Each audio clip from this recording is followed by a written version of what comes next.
నమస్కారం.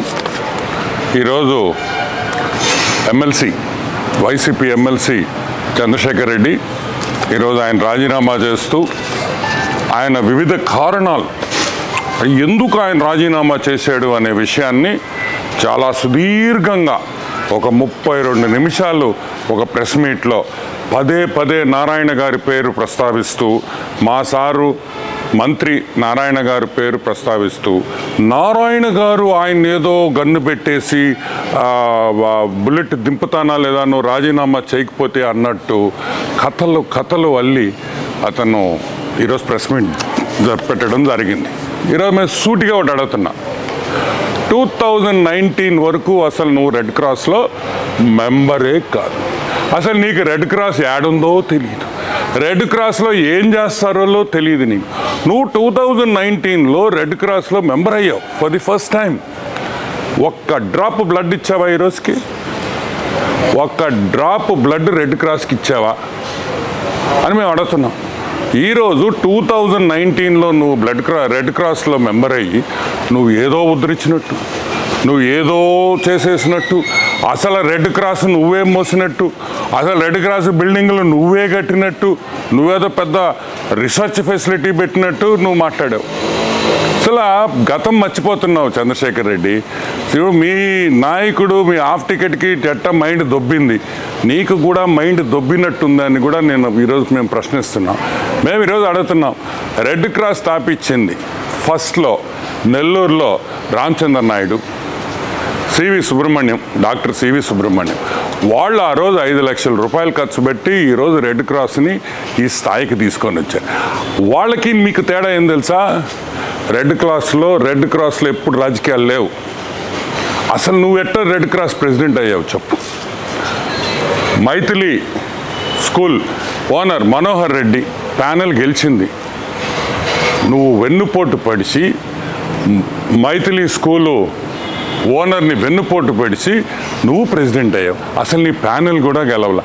ఈరోజు సింపుల్గా మేము అడుగుతున్నాం, నారాయణ ఇది చేశాడు, నారాయణ సార్ అది చేశాడు, నారాయణ సార్ చాలా చేశాడు, అవి కూడా చెప్పు. నారాయణ సార్ ఏం మంచి చేశాడు నెల్లూరుకి, నారాయణ ఏం అభివృద్ధి చేశాడు, నారాయణ హాస్పిటల్స్లో ఎంతమంది పేదవాళ్ళకి ఈరోజు సేవలు చేస్తున్నారు, బస్సులు పెట్టి సేవలు చేస్తున్నాడు అనే విషయం కూడా చెప్పు. ఈరోజు నువ్వు Nellore town constituency, Nellore bit 1 కాన్స్టిట్యువెన్సీని నువ్వు గత 2 నెలలుగా నేను వచ్చి నెల్లూరు ఎరగదీయాలి, నేను పెద్ద నాయకుడు లాగా నువ్వు ఫీల్ అయిపోతున్నావు. చెయ్యి. నువ్వు రాజీనామా చేసిన దానికి నారాయణ గారికి సంబంధం ఏంది? తప్పే ఉంది. ఎంఓయూ అడిగితే మీ అబ్బసొత్తు అడిగామా? నీ స్కూల్ ఎంఓయూ అడిగామా? రెడ్ క్రాస్ ఎంఓయూ అడిగావు, తప్పేంటి? It is bloody cancer related. ఈ కామన్ సెన్స్ లేకుండా నువ్వు మాట్లాడుతున్నావు. నీ మీద ఈరోజు నేను చెప్తున్నాను చంద్రశేఖర్ రెడ్డి, నీ మీద మేము స్పాట్ పెట్టాలనుకుంటే, నీ మీద మేము గన్ను పెట్టాలనుకుంటే, నిన్ను బెదిరించాలనుకుంటే నువ్వు ఒక్క స్కూల్ కూడా నడపలేవు. ఏ రోజైనా నీ స్కూల్స్ దగ్గరికి వచ్చాడు నారాయణ? నీకు అడ్డంకులు పెట్టాడా? ఇంకా మీరు పెట్టారు, మీ ప్రభుత్వం పెట్టింది. మీ జగన్మోహన్ రెడ్డి నారాయణ సార్ని అరెస్ట్ చేయాలని చూశాడు, స్కూల్స్ ఇబ్బంది పెట్టాడు, ఎన్ని విధాలుగా ఇబ్బంది పెట్టాడో మాకందరికీ తెలియదు అనుకుంటున్నారా మీరు? ఈరోజు మేము అడుగుతున్నాం, నువ్వేం పెద్ద పుడింగివి కాదు, నీకు స్పాటు మళ్ళీ దీనికి ఒక స్కెచ్ అంత సీన్ లేదురా అబ్బాయా నీకా? ఏంద్రే నీ మీద కూడా మేము స్కెచ్ చేయాలంటే మేము ఇంకా మాకు ఉండే పొరుగు కూడా పోద్ది. ఇలాంటి బచ్చాగాళ్ళని మేము ఏమి స్పాట్ పెట్టబల్లా, నెల్లూరు ప్రజలే మీకు స్పాట్ పెడతారని కూడా నేను ఈరోజు హెచ్చరిస్తున్నా. ఇంకొక విషయం, రెడ్ క్రాస్లో నీ కాలేజీ వాళ్ళు, మీ దగ్గర ఉండే టీచర్లు, నీ స్టూడెంట్లు అందరూ సభ్యత్వం. మేము అడుగుతున్నాం, దాని మీద హైకోర్టుకు వెళ్ళున్నారు. నువ్వు చేసిన అవకతవకలు అన్నీ తీస్తాం, ప్రతి ఒక్కటి తీస్తాం. రెడ్ క్రాస్లో నువ్వు చేసిన అవినీతి చరిత్రను కూడా బయటకు తీస్తామని కూడా మనవి చేస్తున్నా.